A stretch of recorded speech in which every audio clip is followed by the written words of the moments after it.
हाँ जी, अस्सलाम वालेकुम। Today my topic is about Maxwell distribution law of molecular velocities. तो इसके बारे में हम देखेंगे। वी नो डैट के जो मॉलिक्यूल्स होते हैं गैस के, वो कॉन्स्टेंटली मूव करते हैं, कोलाइड करते हैं, और उनकी वेलोसिटीज़ जो हैं वो भी कॉन्स्टेंटली चेंज होती हैं।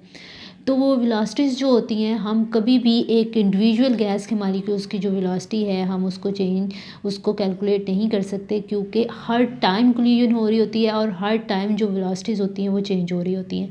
हम क्या करते हैं कि हम उनका एवरेज ले लेते हैं वेलोसिटीज़ का, कि मॉलिक्यूल्स, नंबर ऑफ़ मॉलिक्यूल्स जो हैं उनका जो वेलोसिटीज़ हैं उनका एवरेज ले लेते हैं। हम एवरेज कैलकुलेट कर सकते हैं, हम इंडिविजुअली हर मॉलिक्यूल का जो वेलोसिटी है उसको कैलकुलेट नहीं कर सकते। तो ये प्रॉब्लम जो थी वो मैक्सवेल ने इसको सॉल्व किया। उसने ला दिया था Maxwell law of distribution of molecular velocities. तो उसने ये कहा था कि जो वेलोसिटीज़ होती हैं, मॉलिक्यूलर वेलोसिटीज़ होती हैं गिवन नंबर ऑफ़ मॉलिक्यूल्स की, वो कांस्टेंट रहती हैं। कांस्टेंट रहने का मतलब ये है कि मतलब ये है कि ऐसा नहीं है कि इंडिविजुअल मॉलिक्यूल अपनी वेलोसिटी को चेंज नहीं करते हैं, लेकिन अगर मॉलिक्यूल्स जो हैं, एक कुछ मॉलिक्यूल्स वेलोसिटी चेंज कर रहे हैं, मतलब अगर उनकी वेलोसिटी ज़्यादा हो रही है तो उतने ही उसके कंपैरिजन में उतने ही मॉलिक्यूल्स जो हैं उनकी वेलोसिटीज़ कम हो जाएंगी। तो ओवरऑल वेलोसिटी हमेशा कांस्टेंट रहती है। तो उसका जो फर्स्ट पोस्टुलेट था वो ये था कि number of molecules with given velocity in specific range constant रहेगी। स्टेडी स्टेट अगर हम देख रहे हैं तो number of molecules with given velocity will remain constant. और उसका जो दूसरा पोस्टुलेट था वो ये था कि नंबर ऑफ मॉलिक्यूल्स जो हैं उनकी जो वेलोसिटी की रेंज होगी वो होगी 0 से इन्फिनिटी तक। मतलब इनके दरमियान कोई भी मॉलिक्यूल इन दोनों वेलोसिटीज़ के दरमियान कोई भी वेलोसिटी अटेन कर सकते हैं। ये रेंज है, मतलब सारे ही इसमें आ जाती है। 0 से इन्फिनिटी मतलब कोई भी मॉलिक्यूल वेलोसिटी जो है इस रेंज के अंदर अटेन कर सकते हैं, ठीक है। और तीसरा पोस्टुलेट ये था कि स्टेडी स्टेट में जो नंबर ऑफ मॉलिक्यूल्स की डेंसिटी है वो भी यूनिफॉर्म ही रहती है। तो ये 3 पोस्टुलेट्स उसने दिए थे और इसको बाद में मैथमेटिकली एक्सप्लेन किया गया था। तो हम देख लेते हैं कि उसने कैसे किया था। अब ये है कि इफ़ मॉलिक्यूल्स जो हैं, गैस के मॉलिक्यूल्स, वो सी वेलोसिटी के साथ मूव कर रहे हैं, तो हम इसको आगे से रिप्रेजेंट करेंगे कि सी वेलोसिटी के साथ अगर वो मूव कर रहे हैं तो वो वेक्टर, इस वेलोसिटी को रिप्रेजेंट करने के लिए जो हम वेक्टर यूज़ करेंगे उसके आगे से 3 कंपोनेंट्स हैं, यू, वी, डब्ल्यू, ठीक है। कंपोनेंट्स का मतलब कि अगर मॉलिक्यूल जो हैं वो एक्स एक्सिस में मूव कर रहे हैं तो उसका वी कंपोनेंट, और अगर वाई पे मूव कर रहे हैं तो उसका यू कंपोनेंट, और अगर जी एक्सिस पे मूव कर रहे हैं तो उसका डब्ल्यू कंपोनेंट। मतलब एक्सिस के लिहाज से उसके कंपोनेंट्स जो हैं, वेलोसिटी के कंपोनेंट्स जो हैं वो डिफरेंट होंगे। एक्स एक्सिस पे वेलोसिटी का कंपोनेंट जो है वो वी होगा, वाई पे यू और जी पे डब्ल्यू। मतलब 3 वेक्टर के 3 कंपोनेंट्स वेलोसिटी को रिप्रेजेंट किया गया है, ठीक है। लेकिन अगर इस वेलोसिटी जो गैस के मॉलिक्यूल्स की वेलोसिटी जो है वो अगर इस कंपोनेंट में चेंज हो रही है, मतलब ज़्यादा हो रही है, तो इस कंपोनेंट में उतनी ही कम हो जाएगी, और इस तरह ओवरऑल वेलोसिटी इसमें भी कांस्टेंट ही रहेगी।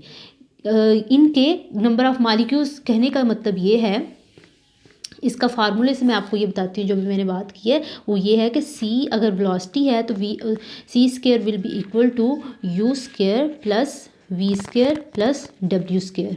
मतलब ये वेलोसिटी आगे से इसके 3 कंपोनेंट है, उसके स्क्वायर का जो सम है उसके वो इक्वल होंगे, तो ये हमेशा कांस्टेंट रहेगी। मैंने अभी पहले भी पोस्टुलेट बताया है कि वेलोसिटी नंबर गैस मॉलिक्यूल्स की जो ओवरऑल वेलोसिटी है वो हमेशा कांस्टेंट रहती है, उसके कंपोनेंट्स चेंज हो सकते हैं। जितने भी गैस मॉलिक्यूल्स होंगे अगर उसकी वेलोसिटी 100 है तो सब के सब मॉलिक्यूल्स जो होंगे गैस की, उसकी वेलोसिटी 100 ही रहेगी। सपोज अगर हम करें तो उसके कंपोनेंट्स चेंज हो सकते हैं। फॉर एग्जांपल अगर ये 20 है, ये भी 20 है, ये हो गया आपका 60, तो कंपोनेंट्स ऐसे हो सकते हैं कि ये 10 हो जाए, ये 30 हो जाए और ये 60 हो जाए, या फिर ये भी चेंज हो सकता है कंपोनेंट।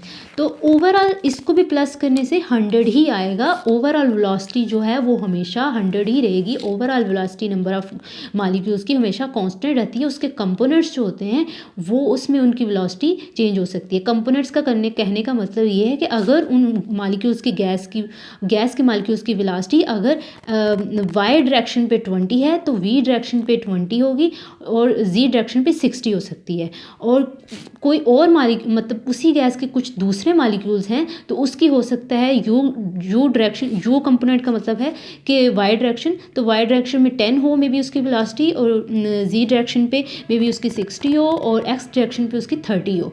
लेकिन जब हम सम करेंगे तो ओवरऑल वेलोसिटी हमेशा कांस्टेंट ही रहेगी, ओवरऑल वेलोसिटी कभी भी चेंज नहीं होती। तो ये इसके कहने का मतलब है। तो मैक्सवेल ने ये ला दिया था और उसने बोला था कि ओवरऑल वेलोसिटी हमेशा कांस्टेंट रहती है, उसके कंपोनेंट्स जो हैं वो चेंज हो सकते हैं। ओके, तो इसके बाद जो था ये बोला गया कि प्रोबेबिलिटी ऑफ फाइंडिंग के प्रोबेबिलिटी का मतलब होता है चांस के मालिक्यूल्स जो हैं वो एक्स डायरेक्शन में होंगे, वाई पे होंगे या जी पे होंगे। इसका चांस जो है वो हम प्रोबेबिलिटी के फार्मूले से कैलकुलेट करते हैं। तो प्रोबेबिलिटी का फार्मूला होता है, वो फार्मूला मैं आपको बाद में बताऊंगी। पहले मैंने आपको यहाँ पे एक मैथमेटिकली टर्म्स बतानी है जो कि प्रोबेबिलिटी के फार्मूले में यूज़ करने। तो अगर probability of finding gas molecules, probability of finding of gas molecules की प्रोबेबिलिटी है कि उसकी वेलोसिटी जो है किस रेंज में होगी, रेंज हम ले लेते हैं। अगर हम यू कंपोनेंट को देख रहे हैं तो उस लिहाज से हम देख लेते हैं यू प्लस यू से लेके U to U plus D C का मतलब थोड़ा सा चेंज, डी यू कर लेते हैं। यू से लेके यू प्लस डी यू तक रेंज है वेलोसिटी की। यू आप कर ले 20 से थोड़ा सा यू में चेंज कर लें तो 22 कर लें।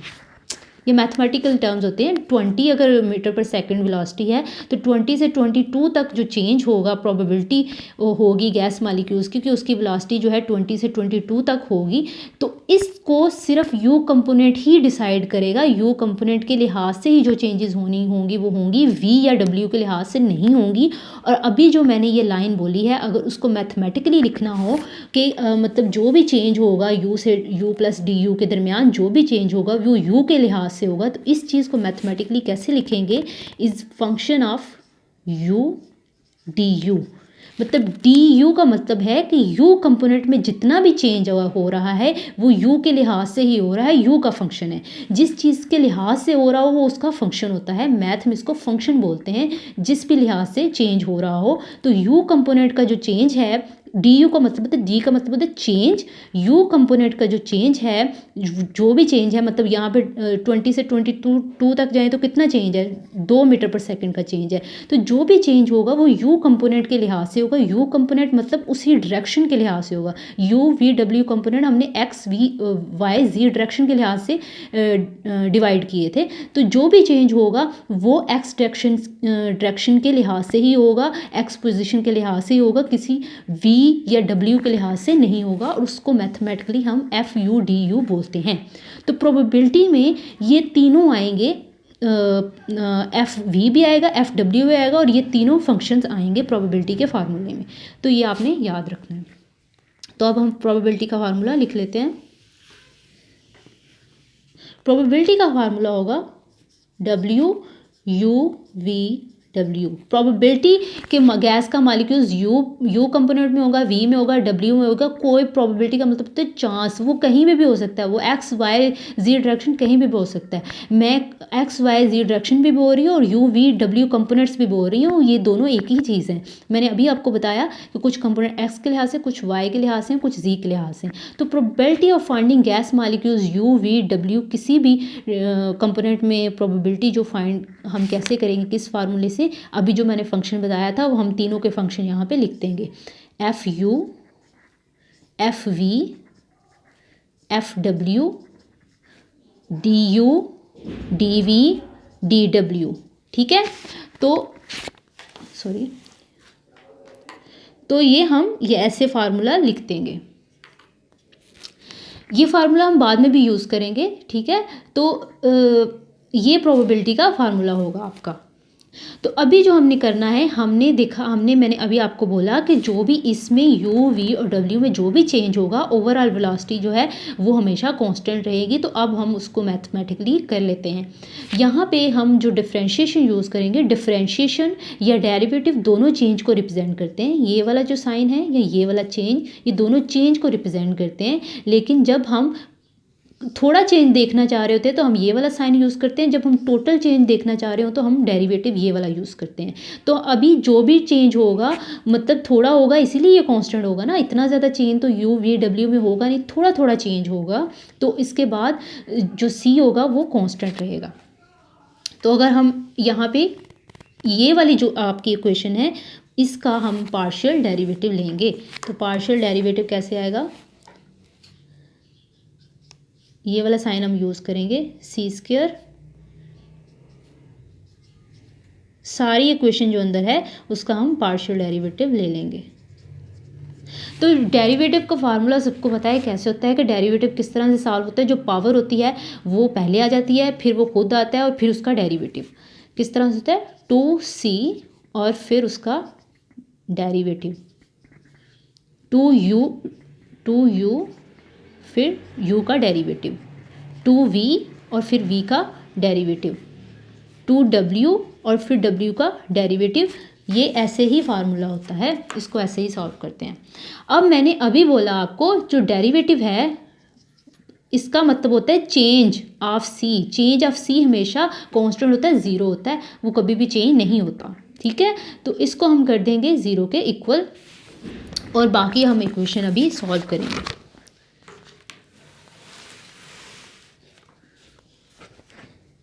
जब हम करेंगे c इज इक्वल टू 0, तो हमारा ये वाला जो साइड है, इक्वेशन की जो साइड है वो हो जाएगी 0 के इक्वल।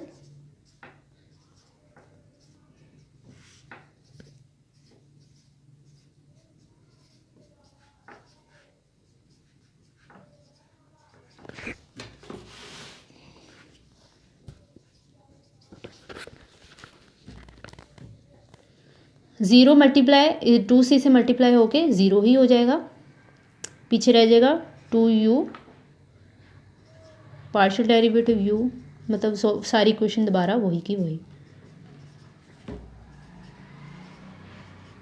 ठीक है, अब ये 2 जो है दोनों साइडों पे अगर हम डिवाइड करते तो ये इक्वेशन हम इस तरह से लिख सकते हैं। 2 यहाँ से ख़त्म हो जाएगा, 2 को दोनों साइडों पे, यहाँ पे भी 2 के साथ डिवाइड करें, यहाँ पे भी, तो ये आ जाएगा आपका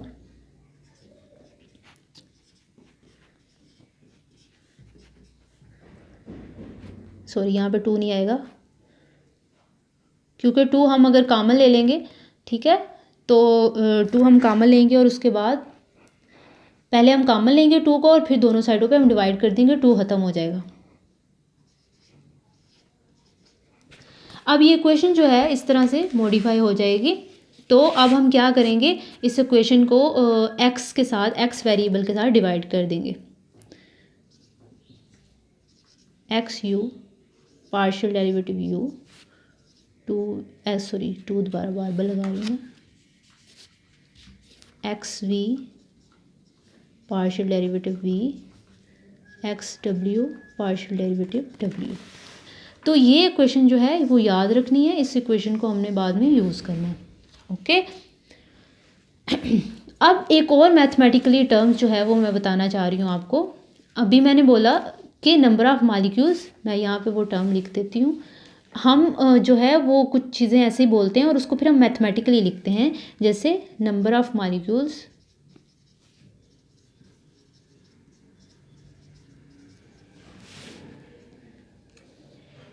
with components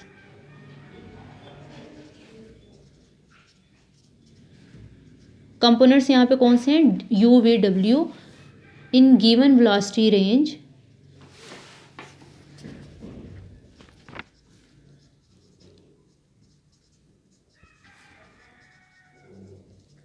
will remain constant. तो अभी ये जो लाइन मैंने बोली है, इस लाइन को अगर मैथमेटिकली लिखें तो ये हम इस तरह से लिखेंगे,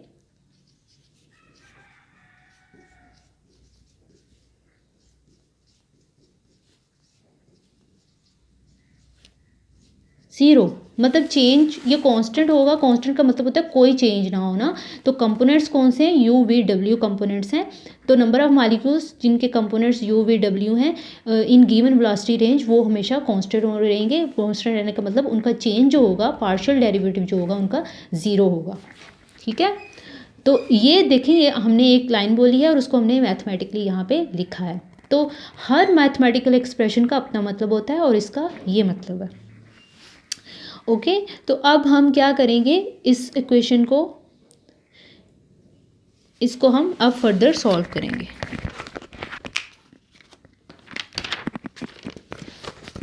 अब हम क्या करेंगे, हम इसका डेरिवेटिव लेंगे। हम बारी बारी डेरिवेटिव लेंगे। हमें पता है जब इस तरह से चीज़ें मल्टीप्लाई हो रही हों तो एक का डेरिवेटिव लेते हैं, बाकी दो वैसी ही रहती हैं, फिर प्लस, फिर दूसरे का डेरिवेटिव रहते हैं और ये ऐसे ही रहेंगी। फिर हम इसका डेरिवेटिव लेंगे और ये दोनों जो कंपोनेंट्स हैं वो ऐसे ही रहेंगे। तो ये किस तरह के होगा मैं आपको ये बता देती हूँ।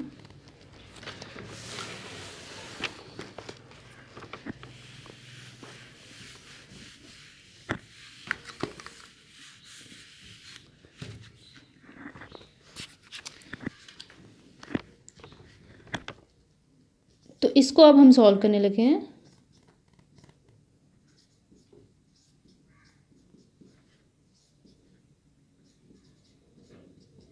ठीक है, तो अगर हमने इसका डेरिवेटिव लेना है तो ये दोनों ऐसे ही रहेंगे। तो इसको हम एफ यू का डेरिवेटिव को हम एफ डैश यू लिख देंगे और बाकी जो हम ऐसे ही रहने देंगे तो उसको हम लिखेंगे भी ऐसे ही। प्लस अब हम इसका लेंगे, इसका डेरिवेटिव लेंगे, ये और ये ऐसे रहने देंगे। तो हम एफ वी के साथ बस डैश लिखेंगे और बाकी हम ऐसे ही रहने देंगे। प्लस एफ यू भी ऐसे ही रहने देंगे, एफ वी भी ऐसे ही रहने देंगे और एफ डब्ल्यू के साथ हम सिर्फ डैश लिखेंगे। तो इस तरह हम इसका डेरिवेटिव लेते हैं और जिस चीज़ का हम डेरिवेटिव ले रहे हैं उसके साथ यहाँ पे पार्शियल डेरिवेटिव उसका लिखेंगे।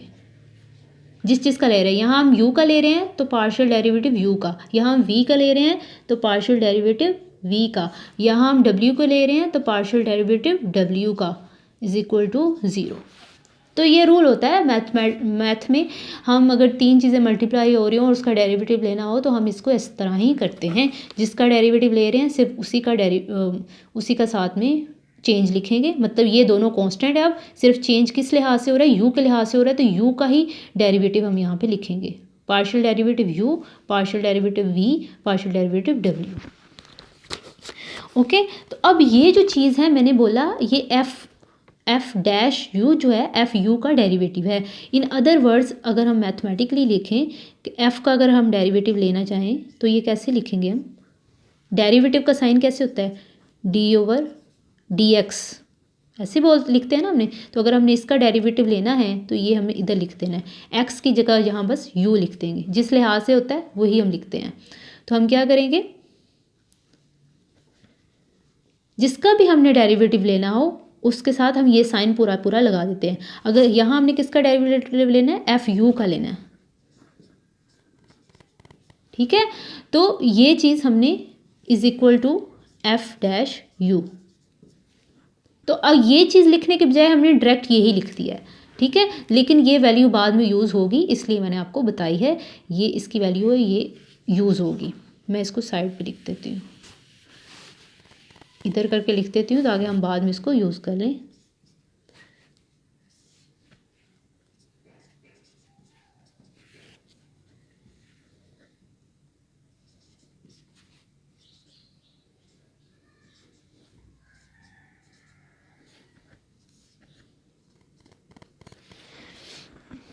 ओके, तो अब हम क्या करेंगे, इस इक्वेशन को, सारी इक्वेशन को हम F U F V F W के साथ डिवाइड कर देंगे सारी इक्वेशन को। इसको नहीं करना, ये मैंने वैसे साइड पे लिखा है। ये ज़ीरो तक जो क्वेश्चन है, यहाँ से लेके यहाँ तक जो क्वेश्चन है, इस सब को डिवाइड कर देना है। तो पीछे क्या रह जाएगा अगर हम डिवाइड करेंगे, तो मैं यहाँ पे डिवाइड नहीं करूँगी। ऑफ कोर्स हर कंपोनेंट्स में जो है अगर इस सब के साथ डिवाइड करना है, एफ डैश यू नहीं कटेगा, बस क्योंकि यहाँ एफ यू है, एफ डैश यू नहीं है, बाकी ये भी कट जाएगा, ये भी कट जाएगा और पीछे डेरिवेटिव रह जाएगा। इन तीनों में से कौन सा कटेगा? ये वाला कट जाएगा, ये वाला कट जाएगा, ये डैश वाला नहीं कटेगा। और इनमें से ये पहले दो कट जाएंगे, ये ऐसे कैसे रह जाएंगे? अब मैं काटूंगी नहीं, लेकिन आपने इसको ऐसे ही करना है। मैं इसको डायरेक्ट लिखूंगी, इसके साथ अगर हम डिवाइड करें तो हमारी इक्वेशन मॉडिफाई होकर किस तरह से हो जाएगी? मैं डायरेक्ट वही लिखने लगी हूँ, एफ डैश यू पीछे रह जाएगा बस, पार्शियल डेरिवेटिव u, और नीचे क्या रह जाएगा? बाकी तो ये दो तो कट गए ना ऊपर से, सिर्फ u वाला कंपोनेंट नहीं कटा, plus F dash v, F we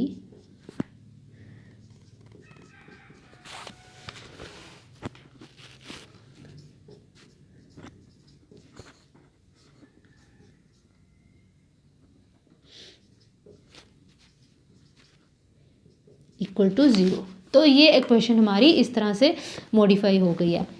अब हम क्या करेंगे बच्चों, ये वाली जो इक्वेशन है और जो ये देखिए ये भी इक्वल टू 0 है, और ये वाली जो इक्वेशन है ये भी इज इक्वल टू 0 है। इन दोनों को अगर हम प्लस करें तो तब हमारी इक्वेशन किस तरह से मॉडिफाई होगी? ये वाला जो कंपोनेंट है u पार्शियल डेरिवेटिव u वाला, वो इसके अंदर प्लस हो जाएगा, ठीक है। और ये वाला जो v वाला कंपोनेंट है वो v वाले में प्लस हो जाएगा, ये v वाले में प्लस हो जाएगा, और ये जो w वाला है वो w वाले में प्लस हो जाएगा, ठीक है। अगर इन दोनों को, क्योंकि ये दोनों इक्वेशन इक्वल हैं, दोनों ही 0 के इक्वल हैं, तो इन दोनों को अगर हम इन कंपैरिजन करें तो इस तरह से ये प्लस होंगी। दोनों इक्वेशन को हमने प्लस करना है, तो मैं इसको लिख देती हूँ प्लस करने के बाद ये कैसे आएंगी equation.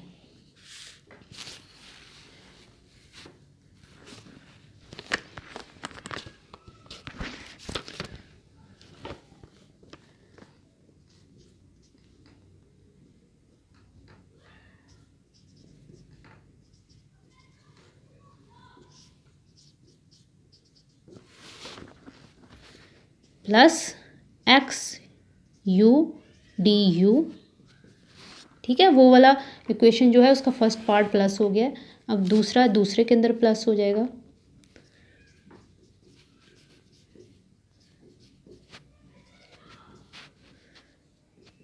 X we D we, ये वाला मैं रेज कर देती हूँ।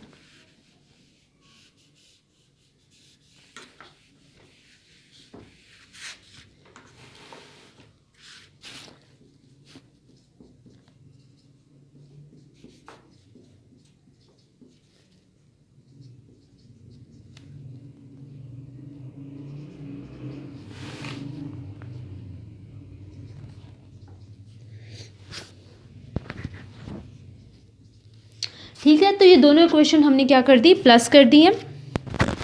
दोनों इक्वेशन हमने प्लस कर दी है। अब हम क्या करेंगे, हर इक्वेशन में, हर पार्ट में से कुछ कॉमन भी आ रहा है। क्या कॉमन होएगा? इन दोनों में एक चीज़ कॉमन है, इसीलिए हमने प्लस किया था क्योंकि हम कॉमन ले सके बाद में। इसमें भी पार्शियल डेरिवेटिव u है, इसमें भी u है, और इसमें भी v है, पार्शियल डेरिवेटिव v है, और तीसरे कंपोनेंट, तीसरी साइड पे जो है पार्शियल डेरिवेटिव w। तो हम 3 पार्ट्स बना लेंगे इस इक्वेशन के, और हर पार्ट में हम एक चीज़ को कॉमन ले लेंगे, ठीक है। तो मैं इसको यहाँ पे ही कॉमन ले लेती हूँ।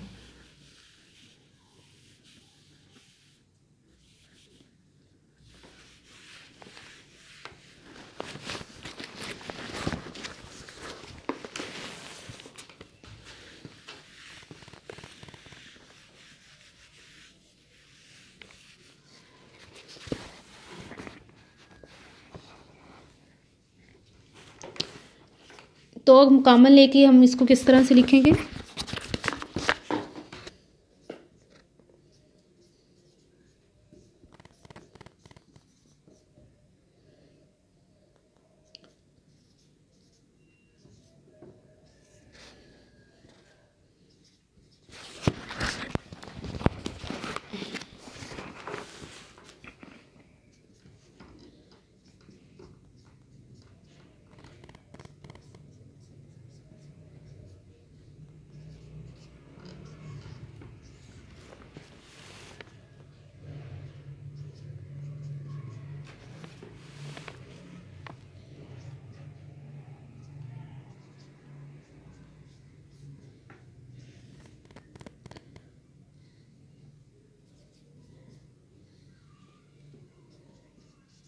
X W.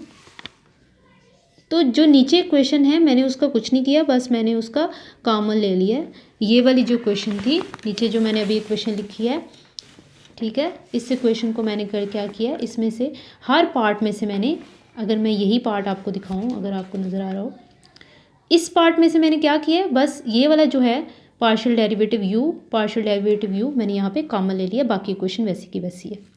तो हर पार्ट को मैंने इसी तरह से सॉल्व किया, ठीक है। तो अब मैं क्या करूँगी, अब मैं एक पार्ट को सिर्फ सॉल्व करूँगी और बाकी पार्ट खुद बहुत उसी फार्मूले से सॉल्व हो जाएंगे। मैं सब पार्ट्स को बारी बारी सॉल्व नहीं करूँगी, यहाँ से मैं सिर्फ एक कंपोनेंट को सॉल्व करूँगी, बाकी कंपोनेंट्स उसी फार्मूले से हम सॉल्व कर लेंगे। सॉल्व करने का मतलब है कि हम बारी बारी सबको नहीं सॉल्व करेंगे, वही आंसर हम सब में लगा देंगे। तो सिर्फ इस पार्ट को मैं करने जा रही हूँ।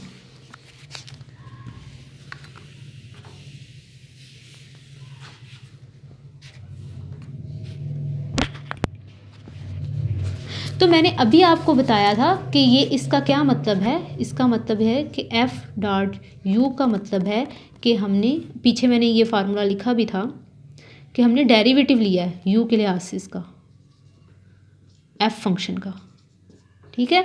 तो ये वैल्यू जो है हम इस जगह पुट करेंगे, मैं सिर्फ ये वाला पार्ट सॉल्व करने लगे।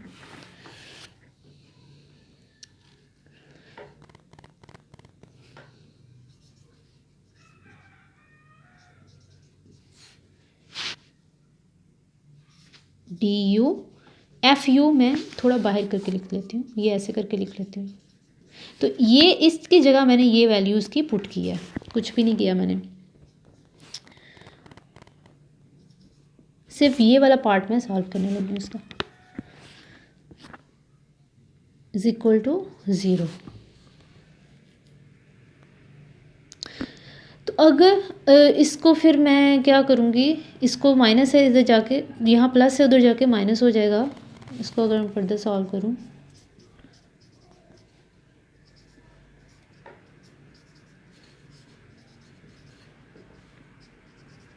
एक्स यू हो जाएगा। तो ये डी यू अगर इधर जाके क्या हो जाएगा, अगर इसको मैं मल्टीप्लाई कर दूँ, जैसे हम इंटीग्रेशन करते हैं कि ये डी यू उधर चला जाता है और फिर हम इंटीग्रेट कर लेते हैं, तो वैसे ही मैं करूँगी। तो इन दो ये जो डी यू है इसको मैं इधर अगर डिवाइड हो रहा है तो उधर जाके मल्टीप्लाई हो जाएगा। तो ये क्वेश्चन हम इसको इस तरह से लिखेंगे,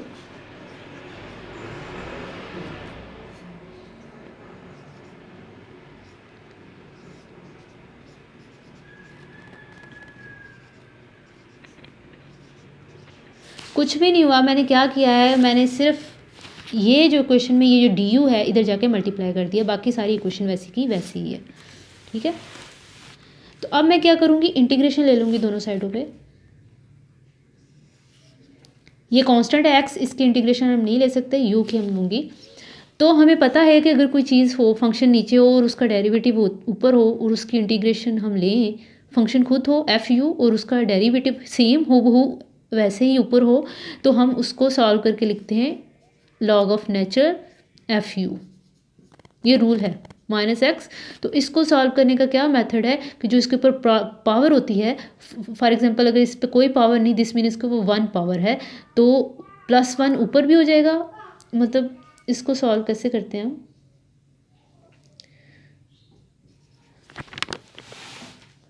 1 + 1 1 + 1, ठीक है। जो भी पावर हो ऊपर, यहाँ पे तो कोई पावर नहीं तो हम सपोज करेंगे 1 है, तो उसमें +1 हो जाएगा और वही चीज़ नीचे भी रिपीट होगी। तो यहाँ पे आ जाएगा ऊपर u को आ जाएगा 2 और नीचे भी आ जाएगा 2 और साथ में आ जाएगा कांस्टेंट ऑफ इंटीग्रेशन, ठीक है। तो इस इंटीग्रेशन को सॉल्व करने का यही मतलब है, ये पोर्शन सारे का सारा सॉल्व हो गया, u du सारा।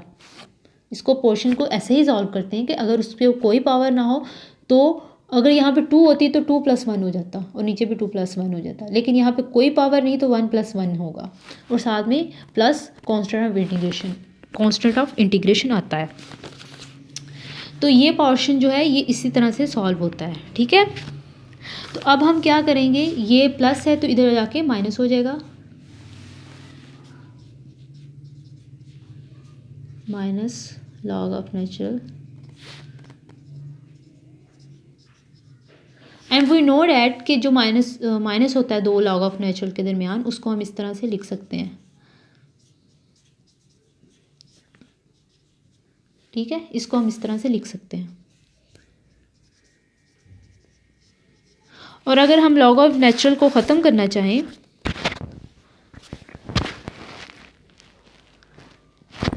तो इधर से अगर हम लॉग ऑफ नेचुरल को ख़त्म भी कर सकते हैं, तो ख़त्म करने का ये मतलब है कि यहाँ पे इस साइड पे एक्सपोनेंट आ जाएगा। अगर हमने इस साइड से लॉग ऑफ नेचुरल ख़त्म करना है, अगर यहाँ से हम लॉग ऑफ नेचुरल ख़त्म करेंगे तो ये जो सारा पोर्शन है ये एक्सपोनेंट के ऊपर चला जाएगा, exponent minus x you over 2।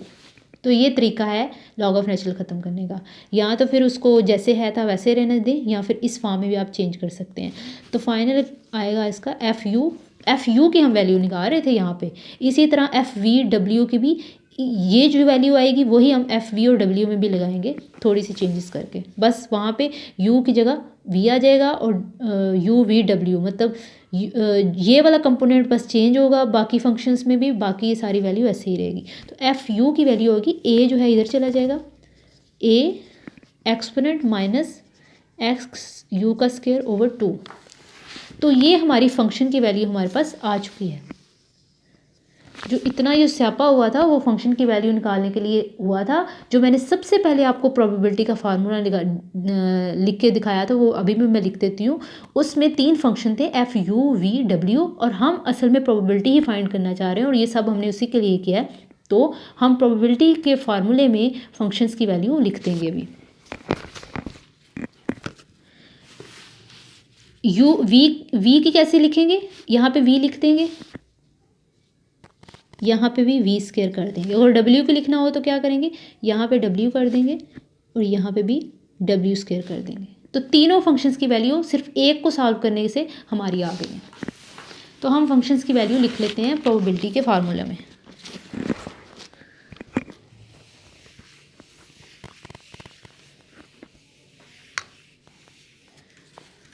तो प्रोबेबिलिटी का फार्मूला मैं दोबारा लिख देती हूँ। Probability of finding electronic gas molecules की probability U V W component में is equal to function of U, function V, function W, D U D V D W. तो ऑलरेडी हम इसकी वैल्यू निकाल चुके हैं, इसकी और इसकी भी खुद ही निकल चुकी है, सिर्फ थोड़ी सी चेंजेस करने हैं तो हम वैल्यूज़ लिख लेते हैं। थोड़ी सी हम चेंज करेंगे यहाँ पे, थोड़ा सा इसको कन्वीनियंट बनाने के लिए हम क्या करेंगे, यहाँ जो x ओवर 2 है उसको हम इक्वल कर देंगे अल्फ़ा स्क्वायर के, ठीक है। थोड़ा सा चेंज करेंगे, x ओवर 2 को कर देंगे अल्फ़ा स्क्वायर के इक्वल। तो हमारा जो आएगी वैल्यू वो किस तरह से आएगी, एफ यू की वैल्यू आएगी minus you square over alpha square, ठीक है, you square over alpha square. तो इसी तरह वी और डब्ल्यू की वैल्यूज़ हैं, सारी वैल्यूज़ पुट करते हैं।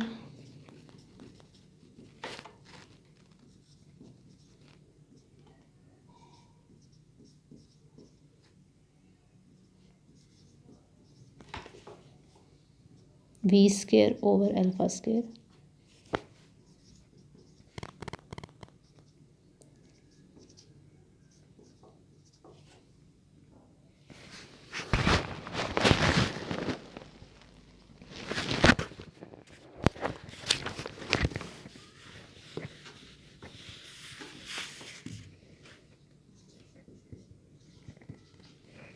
ठीक है। तो अब हम क्या करेंगे, हमें पता है कि ये तीनों जो हैं वो सेम है, तो हम इसको A3 लिख सकते हैं, क्योंकि नीचे यहाँ पे भी बेसिस सेम है, E माइनस ऊपर जो, अगर नीचे बेस सेम हो तो ऊपर वाली जो प्रॉपर्टीज़ होती हैं उसको हम प्लस कर सकते हैं। माइनस हम बाहर ही कॉमन रखेंगे, U square plus V square plus W square over alpha square.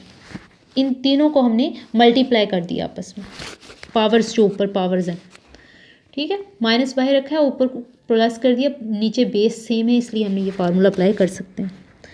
बाकी D U D V D W, तो हमने ऑलरेडी ये फार्मूला लगाया हुआ है कि वो फार्मूला क्या था, C square is equal to U square plus V square plus W square. तो हम इस वाली की जगह सी स्क्वेयर लिख सकते हैं। ठीक है, ऑलरेडी वी नो डैट, हम ये फार्मूला हमने किया हुआ है पहले। तो probability will be equal to A3 E minus C square over alpha square D U D V D W. Okay, और फ्लैश तो नहीं आ रहा है इस पर। अब A3 की वैल्यू सपोज हम यहाँ पे उसको कैलकुलेट नहीं करेंगे, हम A3 की वैल्यू ऐसे ही लिख देंगे क्योंकि ऑलरेडी ये बहुत ज़्यादा लंबी हो जाएगी, तो कुछ चीज़ें हम ऐसे ही लिखेंगे।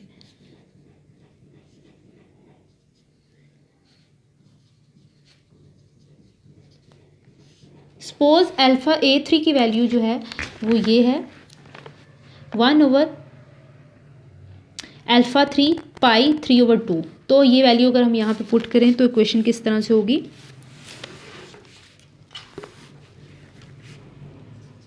You V W is equal to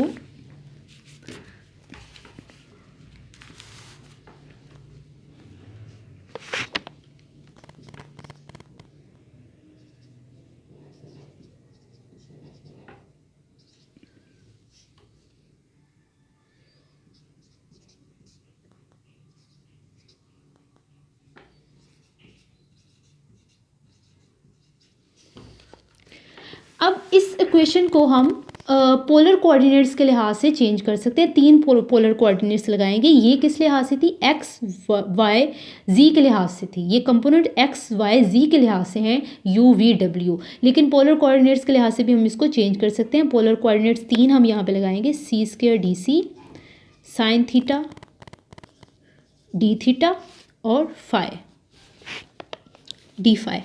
ठीक है, तो हम क्या करेंगे, कुछ भी नहीं करेंगे, इसकी जगह हम ये तीनों लिख देंगे तो वो पोलर कोऑर्डिनेट्स के लिहाज से चेंज हो जाएगी। आई होप आपका ये फ्लैश ना आ रहा हो बीच में। तो मैं क्या करूँगी, दोबारा ये इक्वेशन लिख दूँगी बट पोलर कोऑर्डिनेट्स के लिहाज से, U V W 1/α3 pi 3/2 exponent minus C square over alpha square. तो अब मैं कंपोनेंट्स लिखूंगी, C square D C sine theta D phi. तो ये सारी इक्वेशन है। ठीक है, तो ये जो इक्वेशन है has been modified according to our polar coordinates. ठीक है, तो ये पोलर कोऑर्डिनेट्स के लिए हमारे लगेगी, इससे हमारी प्रोबेबिलिटी जो है वो निकल आती है। अब यहाँ से मैं एक और चीज़ निकालना चाहूँगी क्योंकि अब हमारी अभी फाइनल इक्वेशन नहीं आई है, तो ये एक फार्मूला सिर्फ प्रोबेबिलिटी का निकला है। अभी हमारी फाइनल इक्वेशन तब आएगी जब हम टोटल नंबर ऑफ मॉलिक्यूल्स भी कैलकुलेट करेंगे। और नेक्स्ट लेक्चर में मैं आपको वो भी करवाऊँगी, इसका ग्राफ भी करवाऊँगी जो कि मेन है। अभी सिर्फ हम डेरिवेशन कर रहे हैं।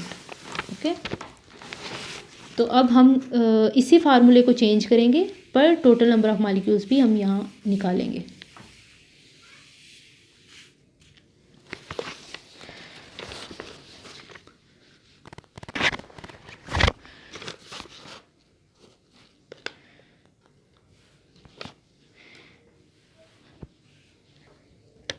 सेम यही इक्वेशन है, प्रोबेबिलिटी की जगह हम टोटल नंबर ऑफ मॉलिक्यूल्स का फार्मूला है DNC/N।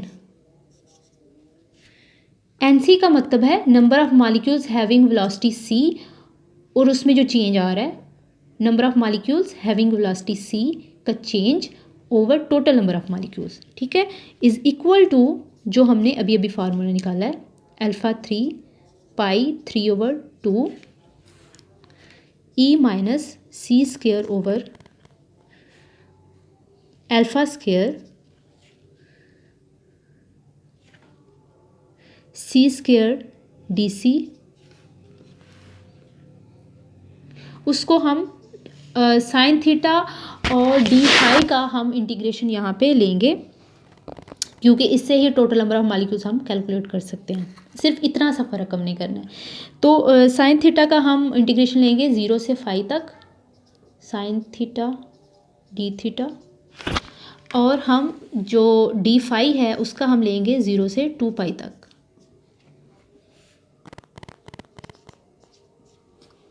अब इसका जो है, इसको हम मैं इंटीग्रेट नहीं करूँगी, ना ही इसको मैं करूँगी, मैं डायरेक्ट आंसर लिखूँगी, क्योंकि ये भी 1 और 2 पेजेस की इंटीग्रेशन हो जाएगी, जो कि हमने यहाँ नहीं करनी। तो इसका जो आंसर है वो होगा इज़ इक्वल टू 2, और इसका जो आंसर होगा वो होगा 2 पाई। तो मैं डायरेक्ट आंसर लिखूँगी, ये दोनों जब मल्टीप्लाई होंगे तो पीछे क्या आ जाएगा हमारा 4 पाई। तो हमारी ये जो इक्वेशन है वो किस तरह से मॉडिफाई हो जाएगी, D N C over N. Probability हमने निकाली, अब हम टोटल नंबर ऑफ मॉलिक्यूल्स निकाल रहे हैं। सिर्फ 4 पाई का एडिशन हो जाएगा, और वो जो 2 कोऑर्डिनेट्स हैं वो ख़त्म हो जाएंगे, क्योंकि वो हमने सॉल्व कर दिए हैं।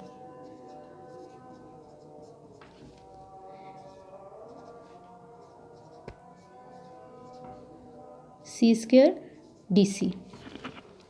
How we will modify this equation, हम इस इक्वेशन को थोड़ा मॉडिफाई करेंगे।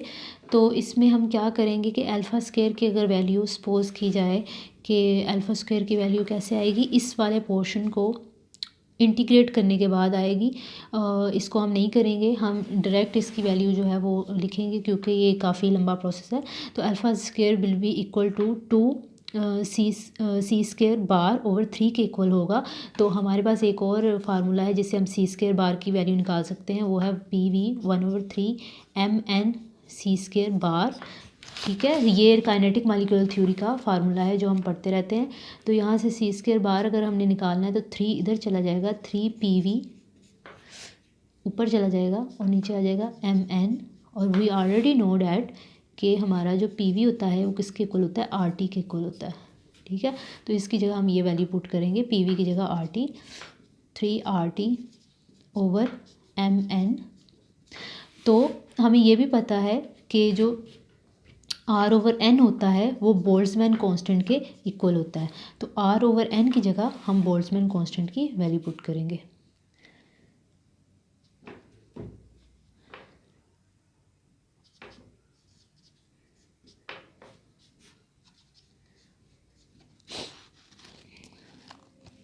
सॉरी लिखेंगे। तो ये जो वैल्यू है सी स्क्वायर बार की, वो हम इस वाली इक्वेशन, इस वाली अल्फ़ा स्क्वायर की वैल्यू में पुट करेंगे।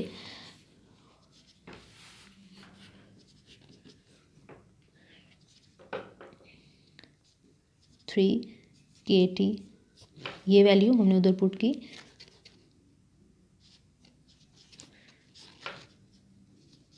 यहाँ जो है वो 3 से कट जाएगा। तो अब ये जो अल्फ़ा स्क्वायर की वैल्यू है हम इसको ये वाली इक्वेशन में पुट करेंगे। कहाँ पे, यहाँ पे तो वैसे अल्फ़ा 3 है, तो अगर अल्फ़ा 3 हो तो अल्फ़ा 2 की वैल्यू हम किस तरह से पुट करेंगे वो हम देख लेते हैं। यहाँ भी अल्फ़ा की वैल्यू पुट करेंगे, यहाँ पे भी अल्फ़ा की वैल्यू पुट करेंगे। तो ये मैं पहले ही बता देती हूँ, ये अल्फ़ा स्क्वायर की अगर वैल्यू हम लिखें तो वो लिखी जाएगी 2KT ओवर M। ये अल्फ़ा स्क्वायर की वैल्यू है। तो हमें किसकी चाहिए, हमें अल्फ़ा की भी वैल्यू चाहिए। तो अल्फ़ा की वैल्यू क्या होगी, हमें अगर इसको अल्फ़ा 3 करना है तो अल्फ़ा की वैल्यू भी हमें चाहिए। तो हम इसको कैसे करेंगे,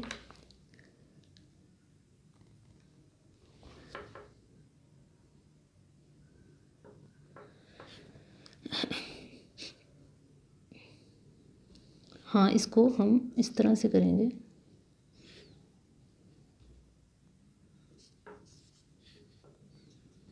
तो ये हमें अल्फ़ा की वैल्यू मिल जाएगी।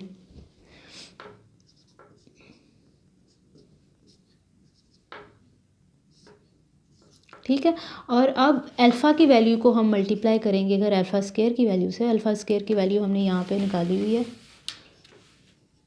2KT over M।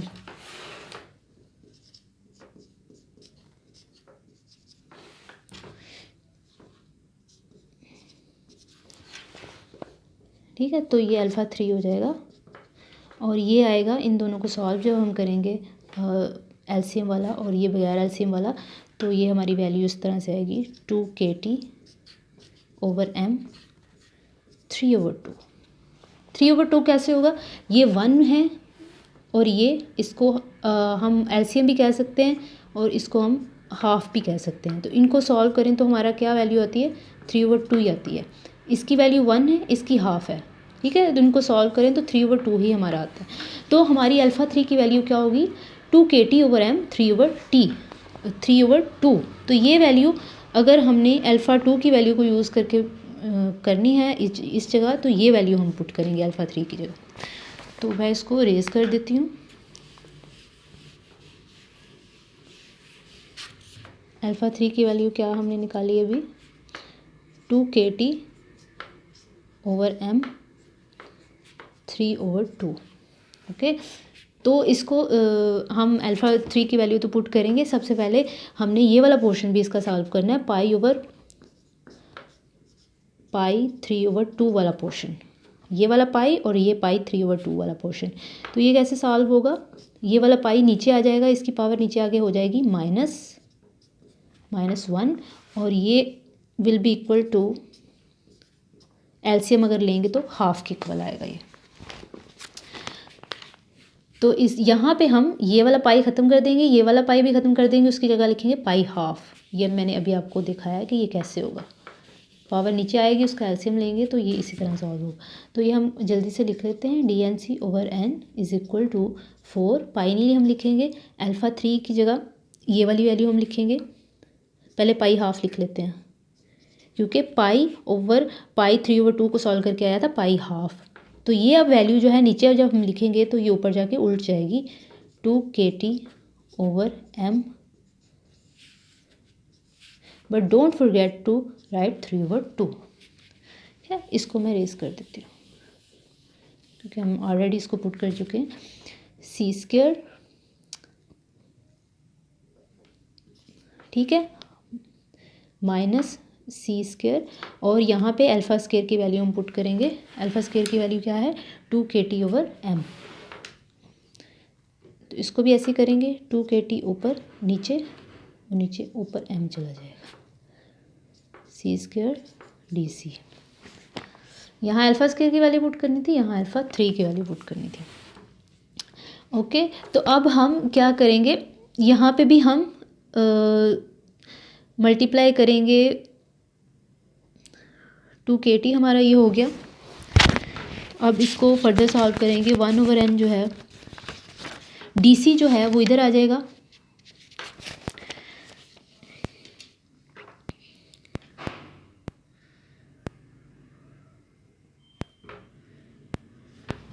अगर हम इसको ऊपर और नीचे कैपिटल N से मल्टीप्लाई कर दें, यहाँ भी कैपिटल N, यहाँ भी कैपिटल N, यहाँ भी कैपिटल N, यहाँ भी capital N, mn will be equal to capital M और kn will be equal to r के इक्वल होगा।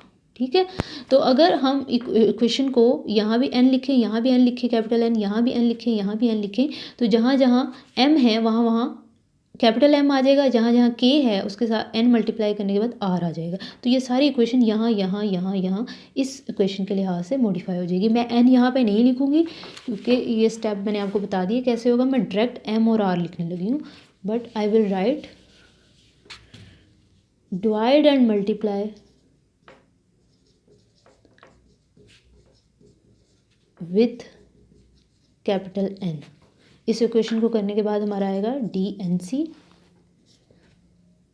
1/n, ये 1/n ये वाला है और यहाँ से जो dc है वो इधर आ जाएगा। ठीक है, 4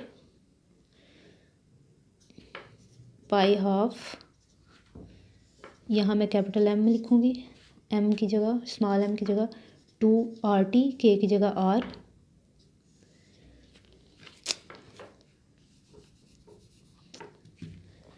e minus c² capital M over 2RT c²। Okay, तो DC यहाँ मैं नहीं लिखूँगी, DC यहाँ पे आ गया। तो ये हमारी फाइनल इक्वेशन होगी बोल्ट्जमैन डिस्ट्रीब्यूशन लॉ की। ठीक है, ये इक्वेशन हमारी फाइनल इक्वेशन होगी मैक्सवेल डिस्ट्रीब्यूशन लॉ। ये डिस्ट्रीब्यूशन लॉ का एक ड्रॉबैक है बस, इसी को यूज़ करके हम ग्राफ बनाएंगे, वो मैं आपको नेक्स्ट वीडियो में बताऊंगी कैसे बनाते हैं, इसी इक्वेशन को यूज़ करेंगे। तो ये इस क्वेश्चन का ये ड्रॉबैक है कि ये जो यू वी और डब्ल्यू कंपोनेंट्स थे मैक्सवेल लॉ के अकॉर्डिंग ये इंडिपेंडेंट होते हैं, बट हम देखा गया क्वांटम मैकेनिकल अप्रोच यूज़ करके कि जब टेम्परेचर लेस होता है या फिर डेंसिटी ज़्यादा होती है तो ये जो कंपोनेंट है वेलोसिटी के वो इंडिपेंडेंट नहीं रहते। इसका यही एक ड्रॉबैक है और कोई ड्रॉबैक नहीं है। तो my equation has been completed, derivation उसकी कंप्लीट हो गई है। Stay tuned for graphical explanation of this equation. और इसी को इक्वेशन को यूज़ करके हम आगे वेलोसिटीज़ भी निकालेंगे, most probable velocity, average velocity और C square bar velocity. So stay tuned and don't forget to like, subscribe and share. Allah Hafiz.